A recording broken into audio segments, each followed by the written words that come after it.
You are listening to the Knightline Sports Network, brought to you by Travis Dever and the Dever team, 386-690-1636. Welcome to Knightline at Night on WDBO 107.3 FM and AM 580.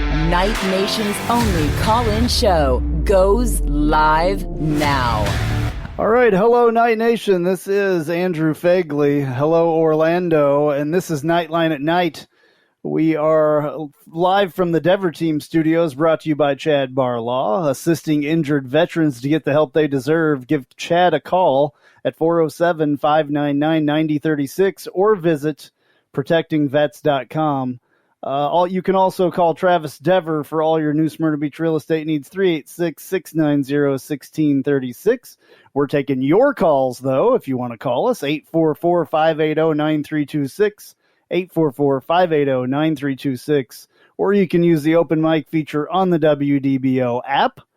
Once again, I'm Andrew Phegley, and my Twitter handle is at AP_Knightline with a K. Got Big Ben Stout here with me. His Twitter is at BigSocial32.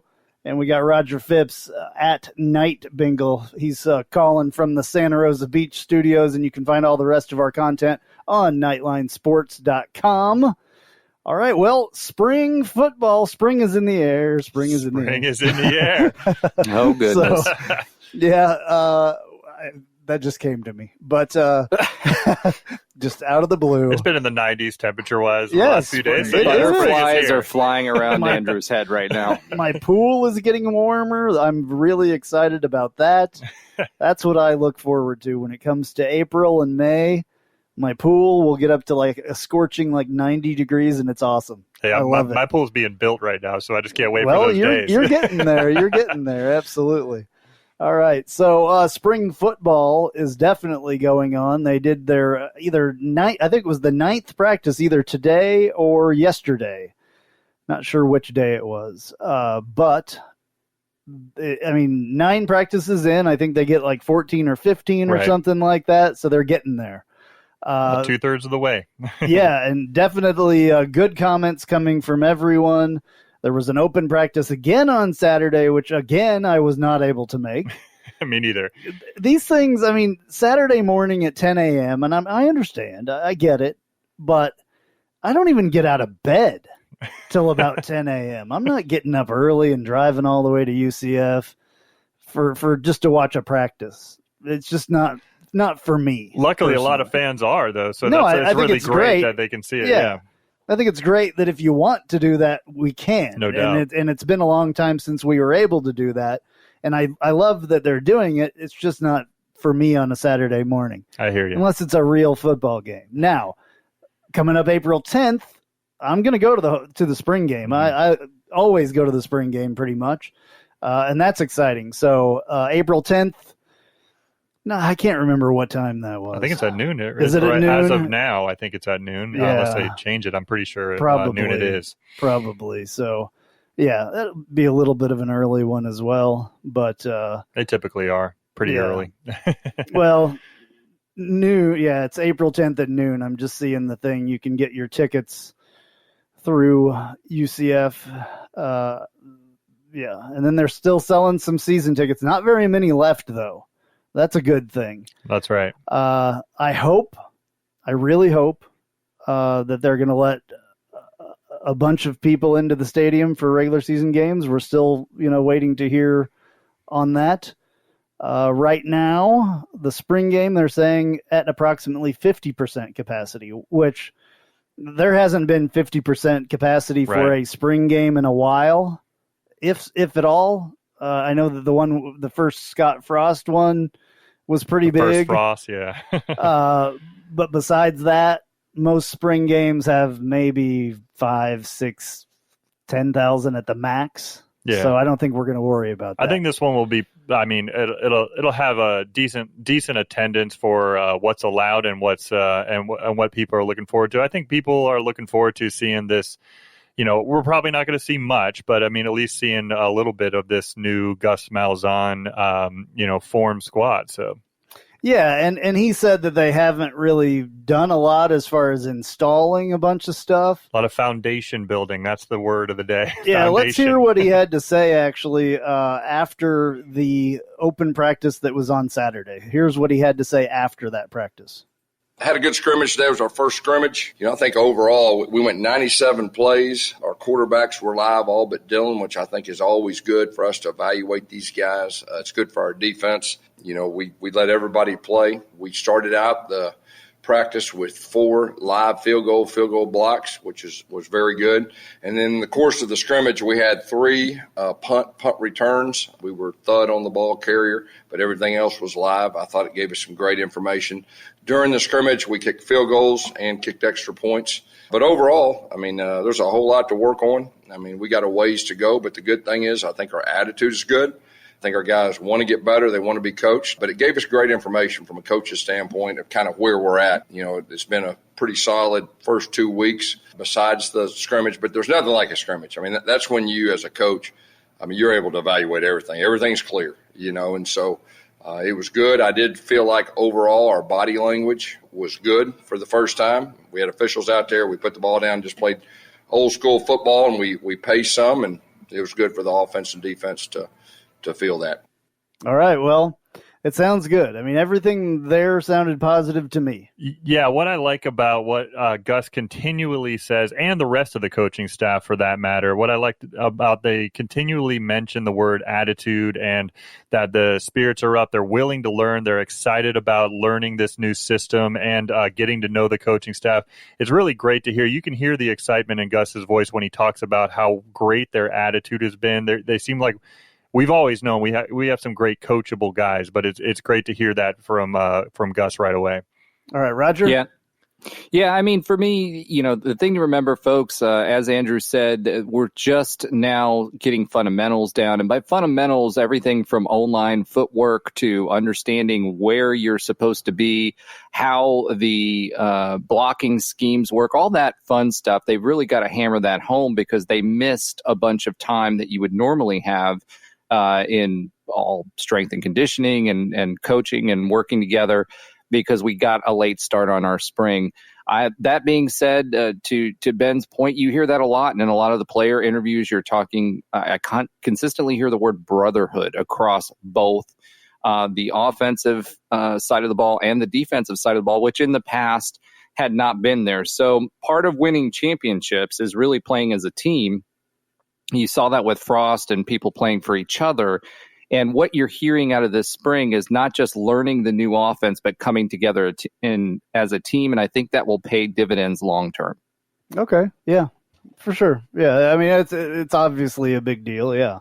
We didn't hear that much the last couple of years. We heard it a lot during Frost's time frame. We did hear it, yeah. but I don't think it was genuine, to be honest with you. I think it was true when you were looking at the offense as a unit and you were looking at the defense as a unit.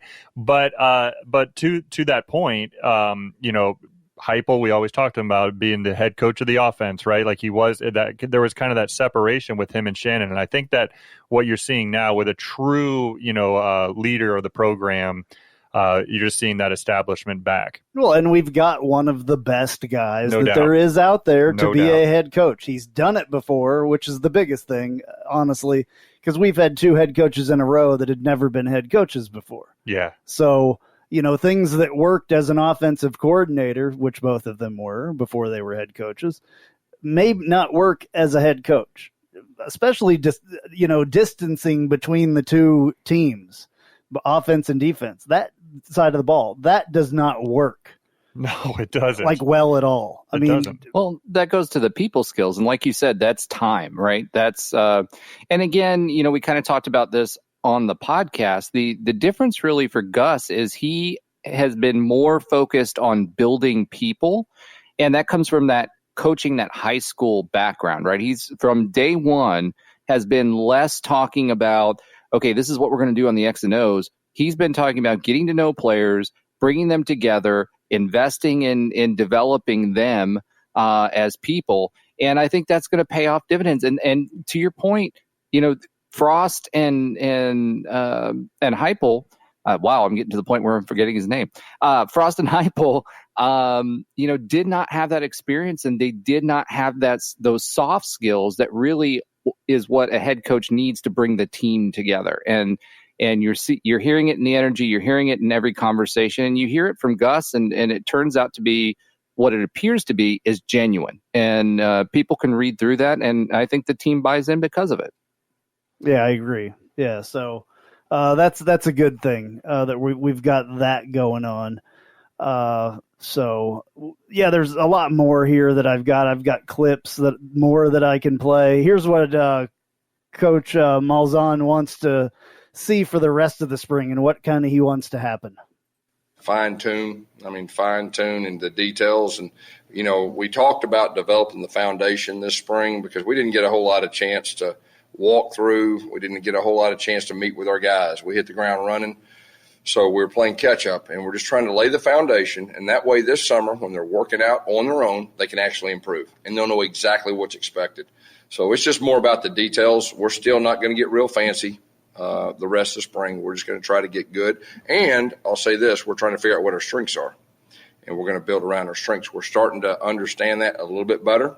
Obviously, we probably learned more today than we did any of the other practices overall. So that's good for us. We'll have a personnel meeting update, tomorrow, and that'll be good for us as coaches. And in the second half of spring, try to finish. Yeah, I like when he talks about building the foundation because it's more than just coach speak. I like how he talks about how they're laying the groundwork right now. So when the coaches go away and it's just the players over the summer and, the strength coaches over the summer, and they're just kind of building upon that, they have a foundation to build upon, a really GJ Kinney talked about that as well in his press conference, which we'll talk about. I mean, that foundation is more than just the coach speak of saying, oh, yeah, we're trying to, establish the basics. No, it's building a foundation for this summer when coaches are not around. Yeah. And I've got a clip later on that we'll play from the co-offensive coordinator and I believe that's what his title is, and quarterbacks coach. Yep.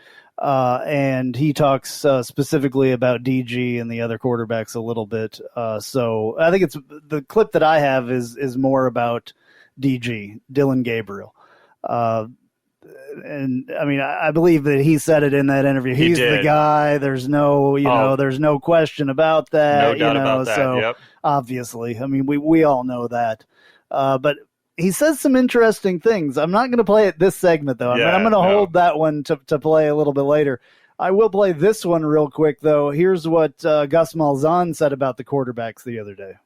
Yeah, it was good for them to see how they reacted. There was a couple good runs, and there's nothing like, when you're back there in practice and you're wearing a gold jersey and we're blowing the whistle and we're telling the defense to stay away from the quarterback. I mean, there's nothing like getting out there and really playing. And I know from a coach's standpoint and Coach Kenny's standpoint, we can evaluate. I mean, they did some good stuff. I mean, there's some things I wish we'd have done better, but it was good for them to play regular football. Isn't it great to hear some talk from the head coach that is not coach speak? No, it is. I mean, this is true stuff. They went 1-0 on every play. Yeah, I mean, we know that, but this guy is giving us real information. He talks specifics, but not too much. It's great.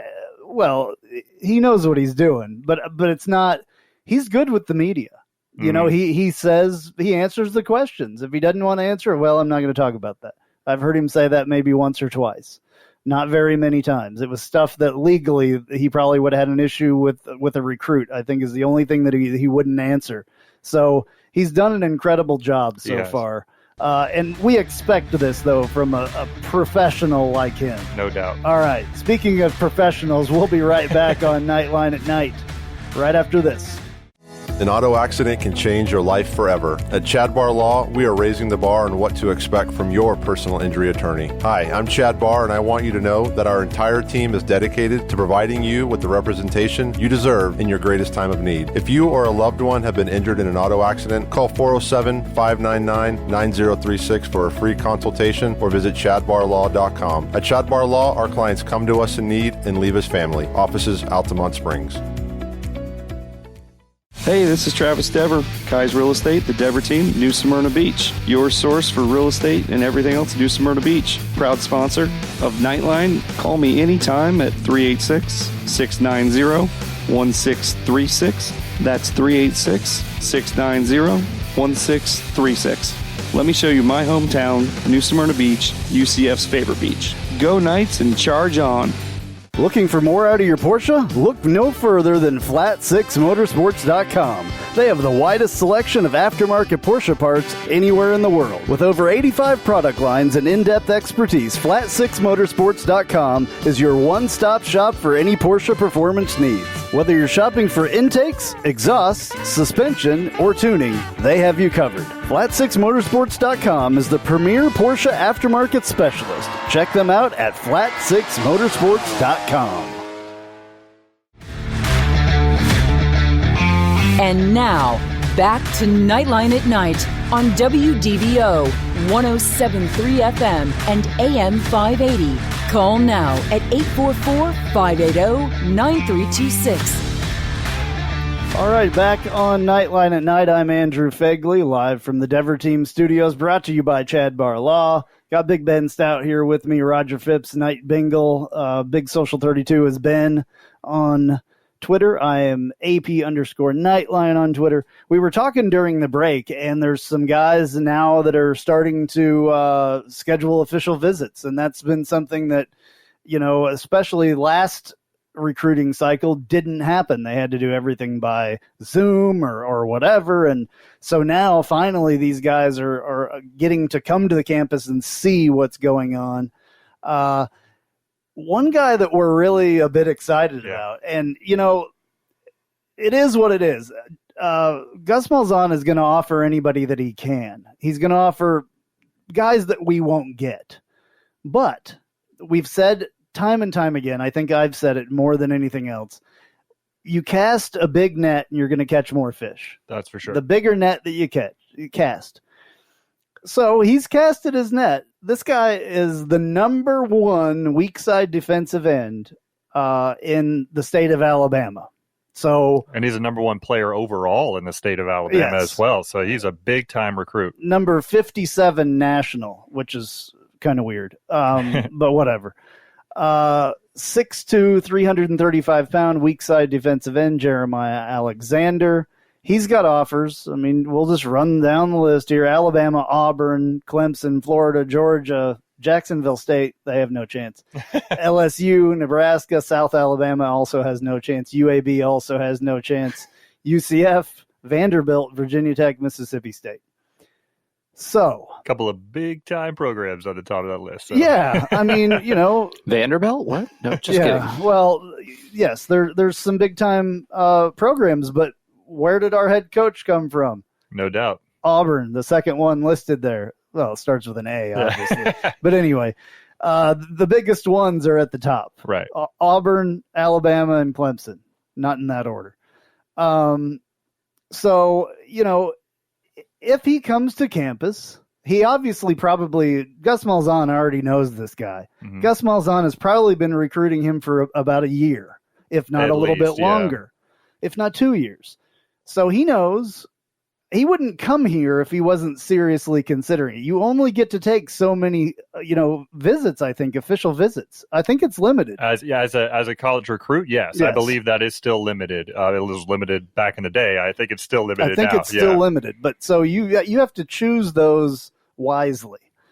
So if he's even thinking about it, if he's, scheduled a visit, then he's thinking about it.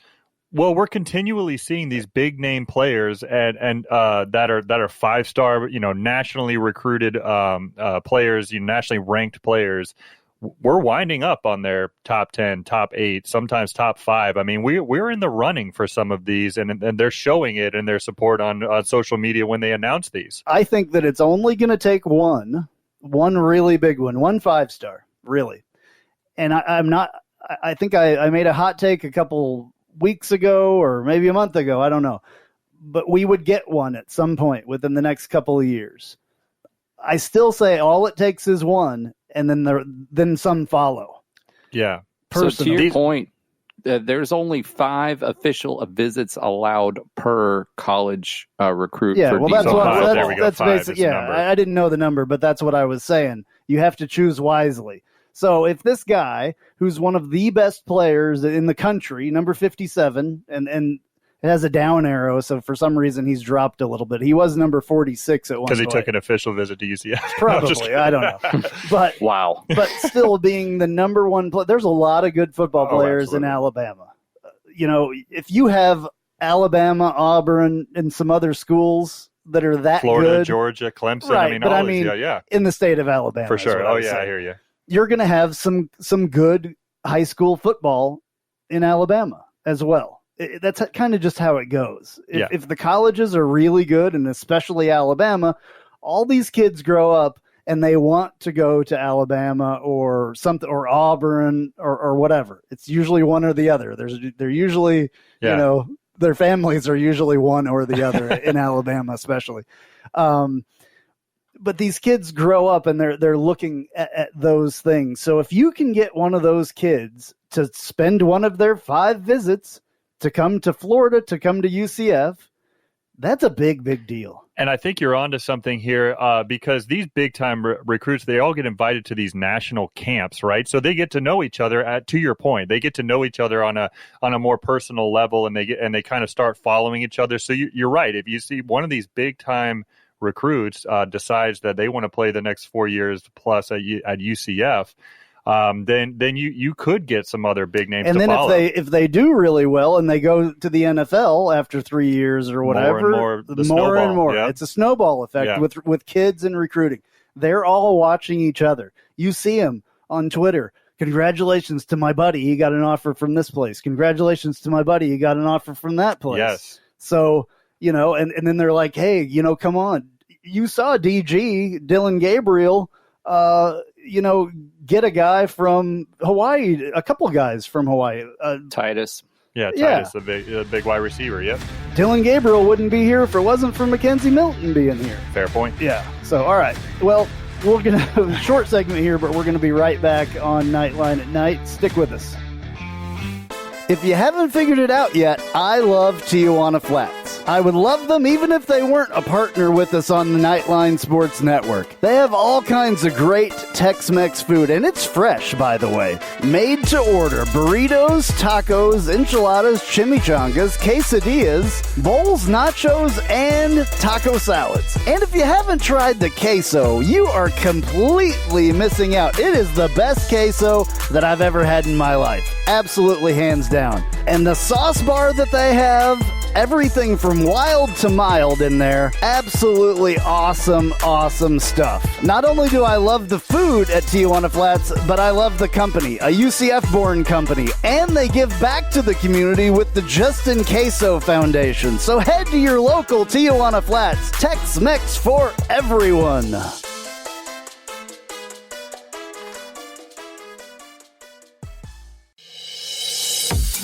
I'm Jeff Allen. Join me each and every week on the Knightline Sports Network for the AAC Report. We bring you in-depth coverage of each school in football, basketball, baseball, softball, soccer, golf, tennis, and more, as well as bring you insider interviews and focus in on the biggest games and news of the week. That's all right here each week on the AAC Report, only on the Knightline Sports Network.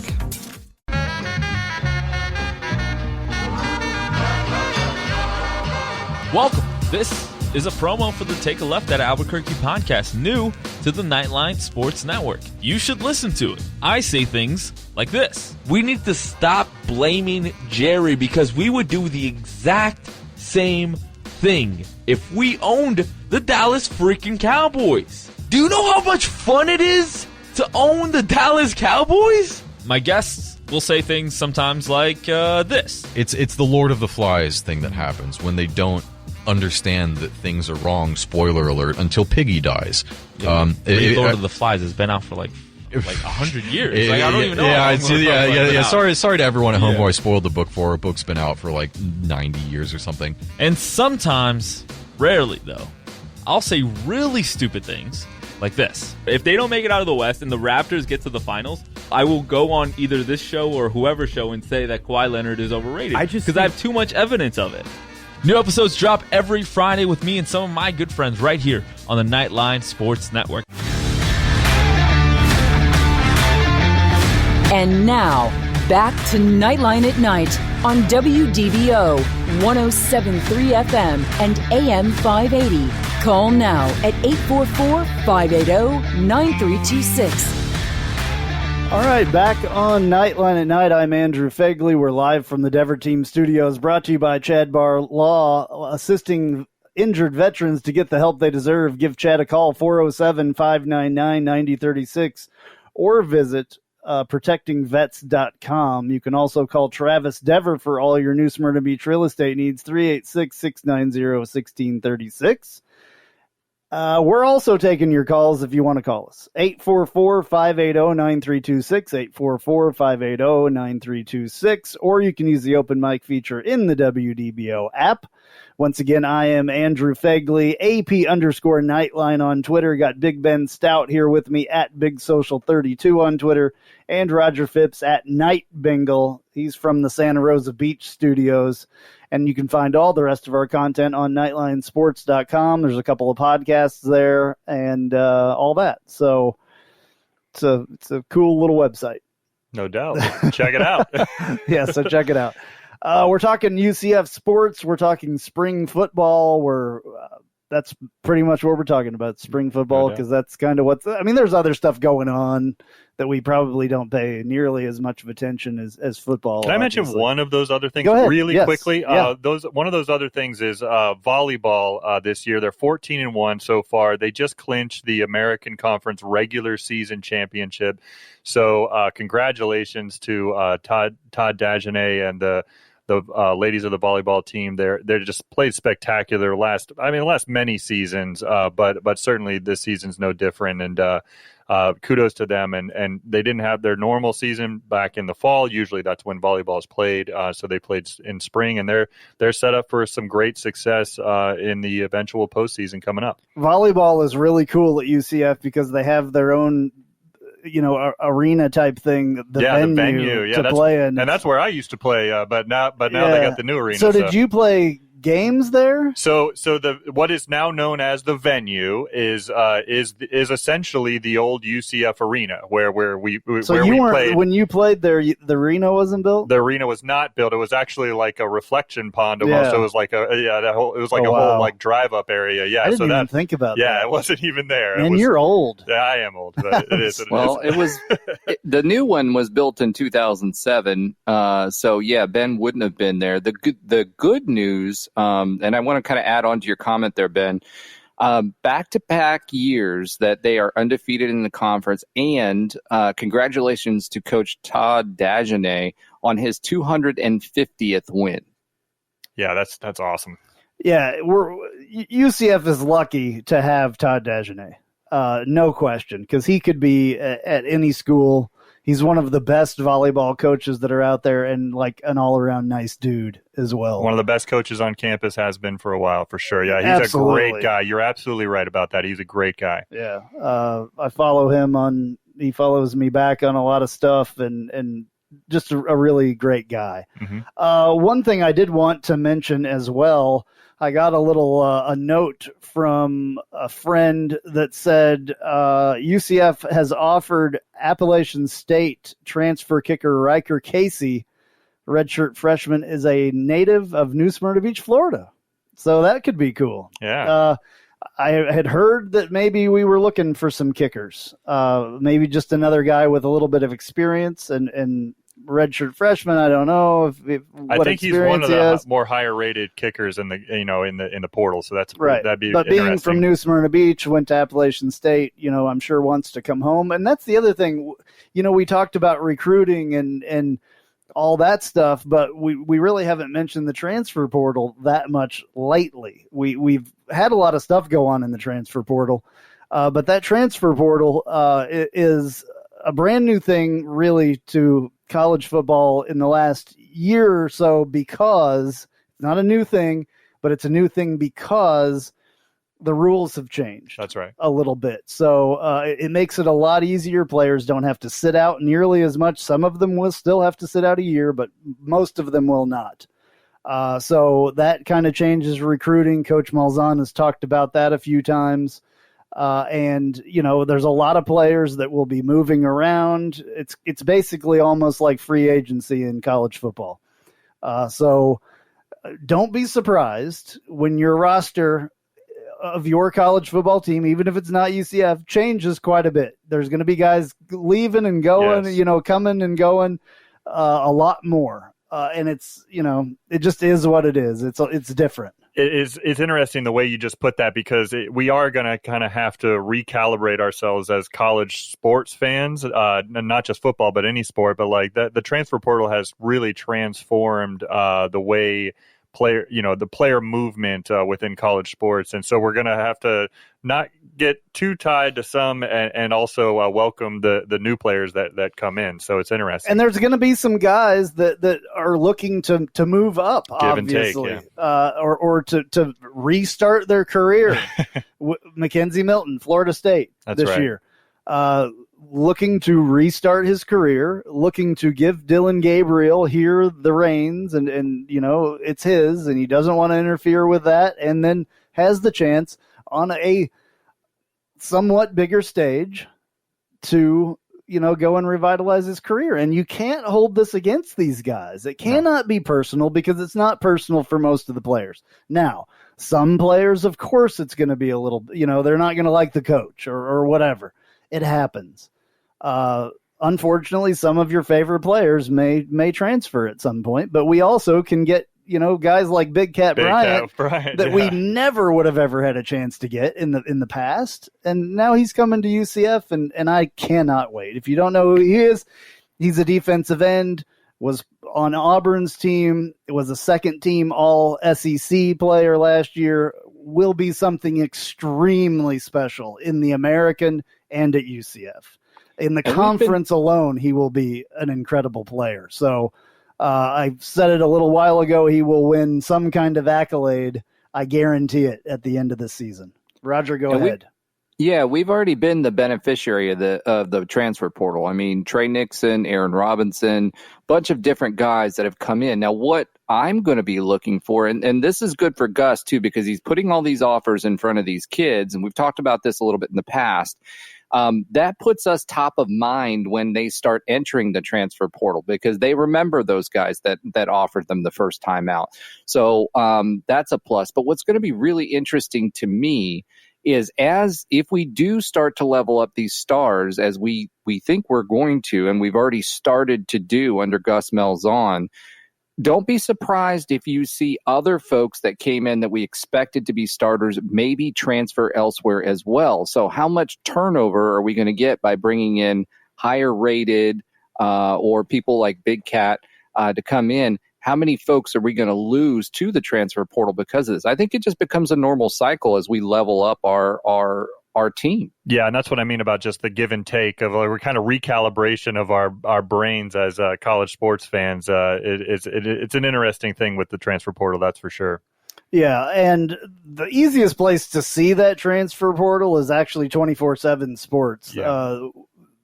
247sports.com has it up there, and they do a really good job of keeping it updated and stuff like that. So I was actually going to look here to see if there's been any other movement, because I look at it every once in a while just to see, what's going on, or if there's any, breaking news on there, because sometimes there can be.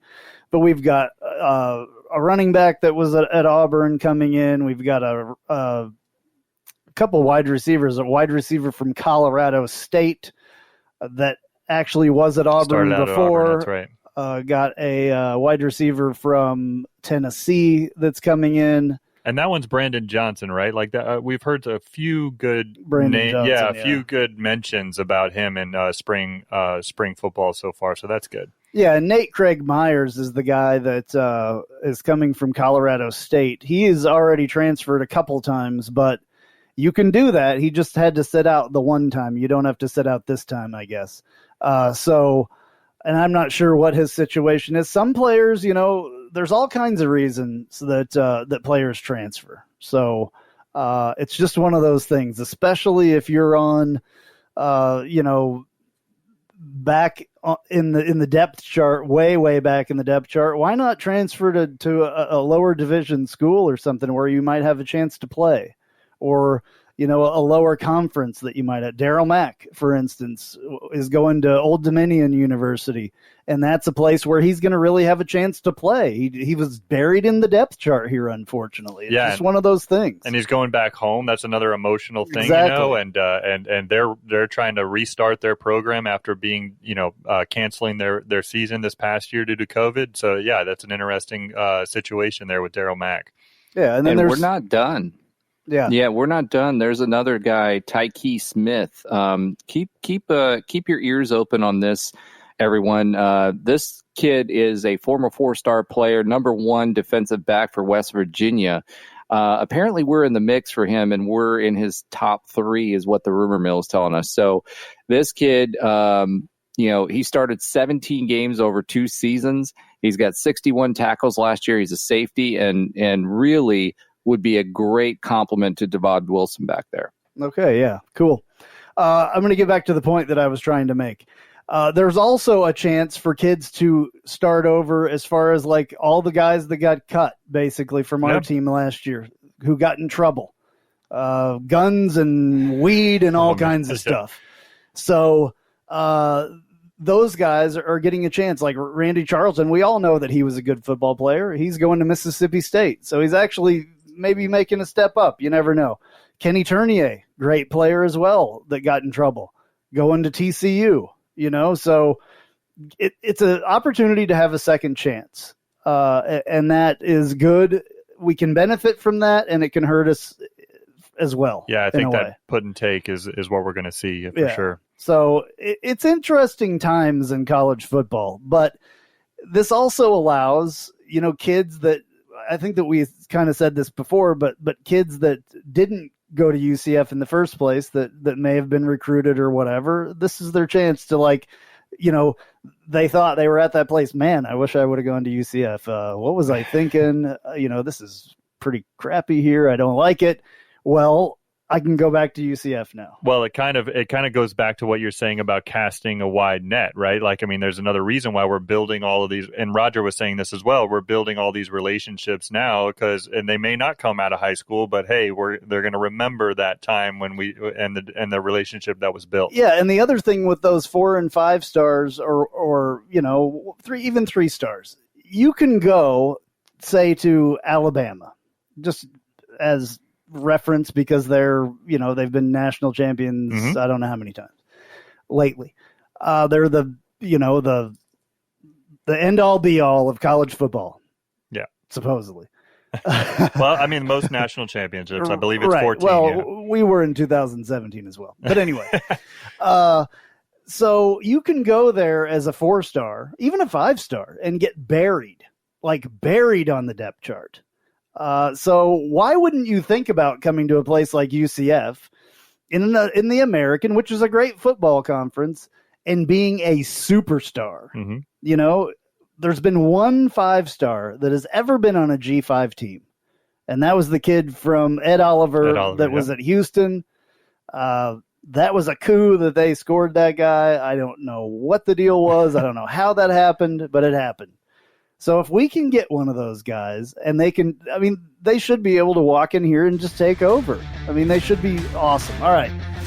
Time for another break. I talked through that entire segment pretty much, but that's okay. We'll be back on Knightline at Night to finish it all up.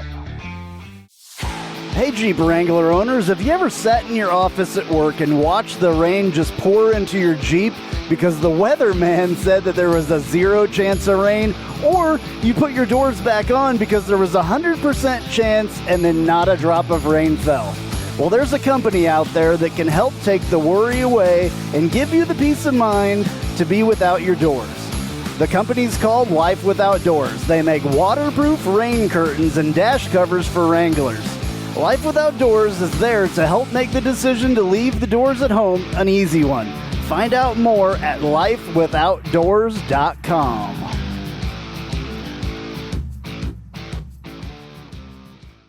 Spice up your company with homemade marketing services from Tasty Gravy Creative. Tasty Gravy serves up a menu of budget-friendly marketing, graphic design, and public relations services customized to your specific goals. Co-owned by a UCF graduate, Tasty Gravy can help refresh your brand, strengthen your online presence, or reinforce your company's message. Contact Tasty Gravy for help with your website, social media, marketing, advertising materials, and more. Visit tastygravy.com.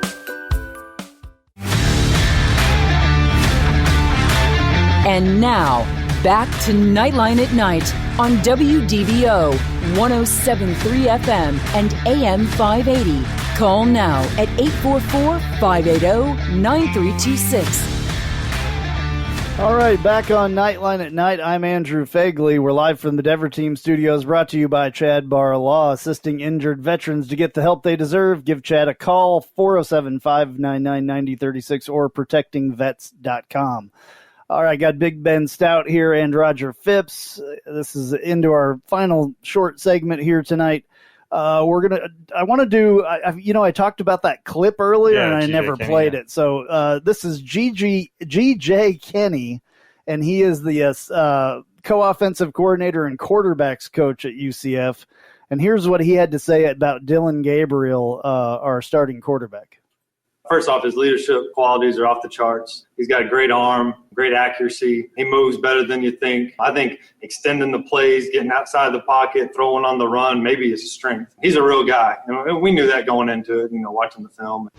He has shown that he's more than capable of tucking the ball and running. He's very athletic. Like I said, I think his strength, though, is probably outside the pocket running and dishing the ball and scrambling. But zone read stuff, he's been great so far. What? Dillon Gabriel? Okay, this is a little bit weird because, he's never really been known for that. But here's the thing. I think that he was totally held back from doing that kind of thing in the last system that he was in. Seemed like they're going to free that part of his game. Free DG, free DG. That's what we should have been chanting at all the games that nobody went to last year. I think Heupel had a little bit of PTSD from Mackenzie Milton, rightfully so. Right. The amount of sprint, the amount of outside. I think Dillon probably did too. Maybe but this sounds awesome. Yeah. I love that. Yeah. Because that is exactly what a lot of us have been screaming about. Let him run, because we knew, you watch his high school tape, he ran way more than he did here. So, and he's athletic. We know he's athletic. Yeah. Yeah. So that could be very exciting. I can't wait to see that. That's a good deal. Okay. One thing that we need to do is our Tijuana Flats hot take of the week. And let's do that right now. Welcome to the Tijuana Flats Hot Take of the Week. Visit TijuanaFlats.com for takeout or delivery, or visit your local Tijuana Flats. Tex-Mex for everyone.